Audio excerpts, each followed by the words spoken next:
Tai ką, gal padarom kriptovaliutų savaitės įvykių apžvalgą, pažiūrėsim, kas gero, kas blogo ir kas naujo įvyko. Tai jeigu dar nesi subscribinęs kanalą, paspausk subscribe ir pasižiūrim, kas buvo. Tai pradėsim, aišku, nuo Bitcoino. Daugelis jau turbūt žino, Bitcoinas buvo pramušęs 100 000 ribą, tai kaina truputį laikėsi ties 100 000, tai pakrisdavo, tai vėl pakildavo ir įvyko gan didelis išpardavimas. Tai jeigu pasižiūrėsim grafike, jisai buvo apie 12% ir per 24 valandas buvo likviduota net $1,5 milijardo iš rinkos. Tai reiškia, daug žmonių prarado pinigus, tie, kurie longino, tai yra treidino su svertais, jų pozicijos buvo išmuštos ir gan didelė žvakė dėl to įvyko į apačią. Gan greitai atsirado tie, kurie supirkinėja kainas, bet kaip matot, šiuo metu kaina vis dar važiuoja į apačią ir nėra tiksliai apsisprendusi, kur jinai nori judėti. Ar vėl grįšim virš 100, ar vėl pakrisim. Vieni sako, kad gali prasidėti kritimas link 80 000, bet neaišku, ar dar iki to laiko pakilsim. Kiti sako irgi, kad galima dabar dar kilti iki 120 000, tai pažiūrėsim, laikas parodys ir kai kaina apsispręs, kur nori judėti, tada bus kažkas aiškiau. Tai tokie dideli išpardavimai vieniem atrodo pasaulio pabaiga, kitiem tai yra didelės galimybės. Vieni iš jų buvo didieji Bitcoin mineriai, jie apsipirko Bitcoinų ir nusipirko Bitcoinų už $1,1 milijardo. Na, sumos įspūdingos.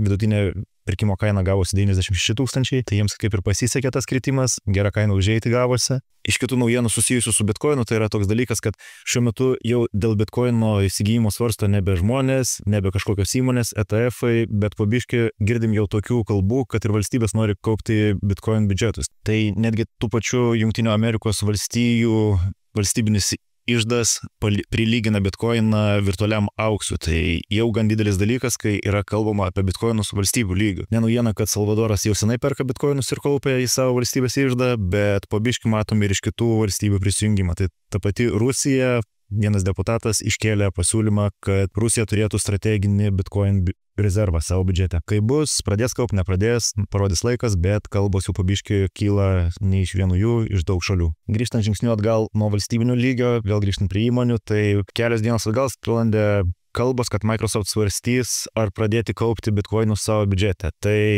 įvyko akcininkų susirinkimas, bet dėja, Microsoftas šį kartą atmetė tokį pasiūlymą. Ir nežinau, tikėkime ateityje laikas parodys, kad jie buvo neteisūs, arba jos galimai ištiks toks pats likimas kaip yahoo.com, kur įmonė nematė teisingų sprendimų netolimoje ateityje ir dabar yra stipriai nukritus. Daugeliui turbūt rūpi ne tik Bitcoinai, bet aišku ir altcoinai, tai yra toksai indeksas, kuris parodo, ar yra dabar Bitcoinų sezonas, ar altcoinų. Tai altcoinai, tai tarkim, Solana, Litecoinas, Ripple ir kitos valiutos didžiosios. Ir per altcoinų sezoną seniau būdavo taip, kad būtent Bitcoinas jau sustoja vietoje, o tie altcoinai pradeda skraidyti. Ir indeksas jau pabiškai net apsisukinėja, kai net nebuvo tokio kažkokio tais didžiulio šuolio, kur būtų daromi didžiuliai X-ai per trumpą laiką. Dėl šito aš turiu savo biškai kitokią nuomonę, truputį pasikeitė visa rinka, visas marketas ir dabar jau ne altcoinų sezonai būna, o meme-coinų, shitcoinų dar vadinamų. Su altcoinais sunkesnis judėjimas, bet su shitcoinais, su meme-coinais, tai ten kasdieną tas pats darosi, kad tenais yra didžiuliai X-ai ir nesvarbu, kaina krenta, kyla, tenais būna didžiuliai šuoliai ir kartais sunku patikėti, kas ten vyksta. Tai kaip ir pavyzdys, vienas nesenai buvo tokenas toksai pasileidęs Luigi,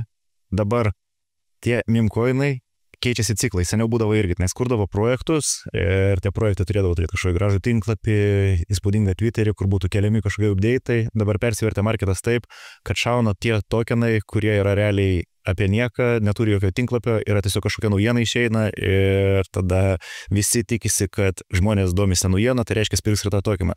Realiai nedaromi jokie tinklapiai, darbo iš vis pastangų neįdedama, bet yra įdedamas darbas į tą nematomą pusę, tai pačio grafiko išlaikymas ir sukelimas, tai ir grupėje kalbėjome apie vieną tokeną, tai parodysiu būtent apie jį daugiau. Buvo toks vyrukas, čia Amerikoje naujienos didžiausios, sekė jį, jisai vienu žodžiu nušojo vieną direktorių ir jį sugavo, per vieną dieną pas jį atsirado 300 000 followerių naujų, pas jį buvo 3000, tai pažiūrėk dabar 332 000 naujų followerių, tai vienu žodžiu. Didžiausia naujiena, pradėjo leistis pilną tokenų, linkindavo jo profilį, linkindavo nuorodas, dėdavo į tenais tuos straipsnius, kurį pagavo, nu ir nuo to, vienu žodžiu, pradėjo skristi. Ir unikalus tokenas. Čia yra 15 minučių grafikas, tai matom, pirmas 15 minučių nelabai judėjo, 30 minučių kaina, tarkim, buvo apie 300 000 ir po realiai kelių valandų kaina pakilo iki 57 milijonų. Tai Kas nesupranta to, tai tarkim per pirmą pusvalandį, jeigu būtumėt pagavę šitą tokeną, tai galėjot pasimti 450 miksų, tai 450. Tai reiškia, jeigu būtumėte metę $100, būtų 45 000 iš to. Ar būtumėte išlaikę kitokios kainos, dar neaišku. Daugam užtekė, tikrai yra, kurie pirko pradžioje, yra nusiėmę po 10, po 20 miksų. Tai ir tai džiaugiasi, aišku, kai tokie tokenai nėra kasdienybė, tai gailisi, kad praradė gyvenimo šansą, o tikrai buvo ir tokių, kurie uždirbo ne 100 000 su šito tokenu. Jei kas nežinot, čia yra Bullix botas, tai šitas tokenas, va tokie va nauji, kai išeina, matot, jo amžius yra 1 dienos senumo. Tai dabar va tie memcoinai, kurie išeina, jie neatsiranda exchange'uose, tai reiškia, negalite nusipirkti Binance, Bybit ar kituose kažkokiuose exchange'uose, jie yra treidinami decentralizuotose biržose ir per jas gan sunku nusipirkti, ilgai užtrunka, neaišku, tai vienas patogiausių botų, kurį suradęs ir su kuriuo dirbam grupiai, tai yra Bullix. Paliksiu šito boto nuorodą po YouTube video, tai pasižiūrėkit, kas nori pasimėginkit, tik tai iš karto įspėju, čia yra nereguliuojama birža. Tai reiškia, čia kas nori, sumoka $, pasileidžia tą tokeną, ten viskas yra labai paprasta, leidžia kas nori ir dažnai būna tokie dalykai, kad kaina nespėjo pakilti, įmesit pinigus ir galite prarasti. Tai greitai parodysiu bet kokį. Čia, tarkim, yra New Creations, tai reiškia, čia yra naujai sukurtos kriptovaliutos. Žiūrėkit, kokiu greičiu atsiradinėja nauji ir pamėginsim pažiūrėti, per kiek laiko jie nurūgina. Tai reiškia, kai įmetat pinigus, pasiema ir išeina. Va, puikus pavyzdys, tai pasileido 50 minučių 11 sekundžių, 9 sekundės, projektas baigtas, viskas. Tai būna tokių, tai sakau, kas netoleruoja kažkokios rizikos aukštesnės, tai jokiais būdais čia neikit, tie, kurie labai mėgsta lošti, tai irgi neikit, nes labai lengva užsikabinti, galite prarasti pinigus ir atsargiai, bet tiesiog sakau, kad yra toks dalykas ir šitas, jeigu domitės shitcoinais, memecoinais, tai čia yra pati patogiausia vieta pirkti. O jeigu vis dėlto norit sužinoti apie tai daugiau, tai turiu gerą žinią. Yra privati grupė, kuri paleista jau pusę metų, per tą laiką mes čia apsidirbam, susižiūrėjom, daug kas išmoko dirbti, yra net tokių žmonių, kurie pakeitė savo darbą į prekybą kriptovaliutomis, kalbam apie shitcoinus tos pačius, apie techninę analizę, pasibraižom, pasižiūrim, pasidalinam, ką randam. Yra mokymai sukurti visi ir buvo ilgą laiką šitą grupę uždara. Tai atėjo laikas, kai atidarom ir kitiems naujiems nariams, tai realiai, jeigu jūs norit išmokti kažką naujo, norit turėti kažkokią vietą, kur galite paklausti ir rasti atsakymus, tai junkitės kriptogrupė.lt, kadangi realiai pirmas kartas, kai paleidžiam dabar visiems tą prieigą, bus nuolaida 20 eurų su kodu -20, nuolaidos kodas galios 3 dienas, tai jeigu ieško tokios vietos realiai, kur būtų mokymai ir kur galėtumėt su kažkuo pabendrauti, rasti visus atsakymus, tai čia yra ta vieta. Jeigu ieškote kažkokio tais vieno mygtuko, kur bus parašyta spausti čia ir uždirbsit, tai žinokit, kad taip nebus. Visi, kurie pradeda, patiria nuostolį. Turbūt čia blogiausia reklama, kur sakau, kad patirsit nuostolį, bet vienu žodžiu, jeigu norit pradėti mokytis, tai reikia nuo kažkur pradėti ir be praktikos tikrai netapsit, kad per vieną dieną pagausit ten kažkokį tokeną, kurį rodžiau ir jisai šaus tenais jums 500 x. Čia yra įdirbis ir kasdienis darbas su to. Tai judant toliau prie šitų memecoinų, kas dar buvo, turbūt daug kas yra matę memą tokį Hack2 pavadinimu. Mergina iš interviu išsprogo ir jinai leido savo tokeną. Kažkada tais buvo toks dalykas, kad influencerių, ta prasme, didelių garsenybių tokenai gerai judėdavo, tai reiškia skildavo, x-ai būdavo, bet šitas atvejis yra visiškai priešingas, tai jie paleido savo tokeną ir 96% to tokeno priklausė teamui. Tai reiškia, jie turėjo tiek supirkę tokeno ir nusimetinėjo ant tų žmonių, kurie pirko.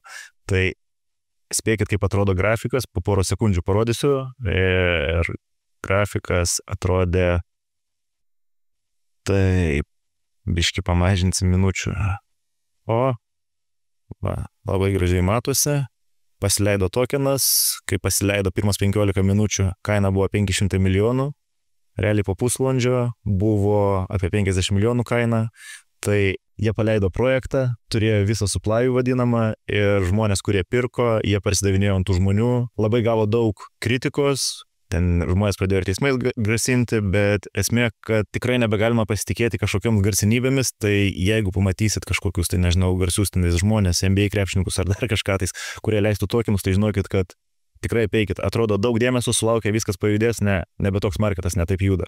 Dabar realiai būna tik toko vaizdelis kažkoks viral būna ir jisai žymiai geresnius rezultatus parodys negu tie garsenybės. Jie dažniausiai daro tai tam, tik kad greitai sudampinti čartą, ant jūsų nusimesti. Kaip pavyzdys irgi vieno žmogaus piniginė yra ir kuriam tikrai labai nepasisekė. Jisai išsiėmė 1,4 milijono dolerių iš savo pozicijos viename shitcoin'e, kuris ir buvo toksai, tenais apie viral TikTok begemotą tokį, ir nusprendė nusipirkti būtent šitos kriptovaliutos, tikėdamasis, kad didelis hypas, viskas judės į viršų, bet gavosi priešingai ir realiai per 15 minučių jam liko 46 000. Po tos pinigus, aišku, pasiėmė būtent jų timas, tai kažkam nepasisekė, kažkas uždirbo, bet kriptovaliutos ir yra tai, kad pinigai iš oro neatsiranda, vieni uždirba, kiti pralošia, tai geriau žinoti, ką darai, suprasti, ką darai, kad nebūti toj pusėje, kuri visą laiką pralaimi. Ir paskutinis dalykas, ką norėjau pasidalinti, tai yra Magic Eden. Jeigu kažkiek matėt kas nors šitą tinklapį, jeigu pirkote NFT čionais ar kažką tais, tai pasitikrinkit čionais, nesenai vyko airdropas, realiai tą pačią dieną, kai dabar įrašinėjau, čia prieš porą valandų vyko, ir kaina sukrito, bet tai čia yra visiškai normalu, kadangi išlistino visi exchange, tai reiškia, šitas tokenas jau atsirado visur tenais. Binance, Bybit, Coinbase ir visi kiti exchange, kuriuos tu galite sugalvoti. Tai kai kuriuose exchange'uose kaina buvo listinimo metu $30, po to sukrito iki 4, gal 50, ar iki $4 buvo nukritę, dabar $5, realiai praėjo kiek čia 6 valandos. Ir pažiūrėsim, kur kaina judės po kelių dienų. Jeigu marketas bus geras, jeigu bitcoinas atsigaudinės, tai yra didelė tikimybė, kad ir šitas tokenas dar pakils, gal netgi atgaus tas pačias pozicijas ten, kur launchina. O jeigu nežinot, kodėl tojo kaina sukritimas, kodėl čia neskemas yra, tai paprasčiausiai pačioj pradžioj šitie tokenai būna išdalinami žmonėms, kurie naudojasi kažkokią platformą. Šiuo metu buvo Magic Eden. Ir kai prasideda priekyba kriptovaliutų biržose, labai daug žmonių tikisi, kad čia bus kažkas naujo, šaus X-ai, jie pradeda pirkti labai daug tų tokenų, bet kadangi žmonės dar ne visi būna atsiėmę savo rewardus, tai reiškia tos airdropus, ką jie gauna už tai, kad naudojasi platformą, tai jie dar net nespėja įkelti į kriptovaliutų biržas šitų savo tokenų gautų, ir žmonės kol perka, kiti įkelinė, pardavinė, bet realiai būna paklausa nežmoniškai didesnė už pasiūlą tose exchange'uose. Tai už tai ir būna tas kainos šuolis. Tai žinokit, jeigu listinasi, visą laiką palaukit kritimo, ir jeigu galvojate apie to tokeno pirkimą, tai palaukit, kol kaina kažkur atsistos į savo bėgius ir tada galite svarstyti apie pirkimą. Tai šiandien tiek, kas ieškos kažkokių nuorodų po video YouTube. O jeigu norit prisijungti kripto grupę, nepamirškit, kad 20 € nuolaida dabar galioja, ir susitiksim ten, jeigu prisijungsit.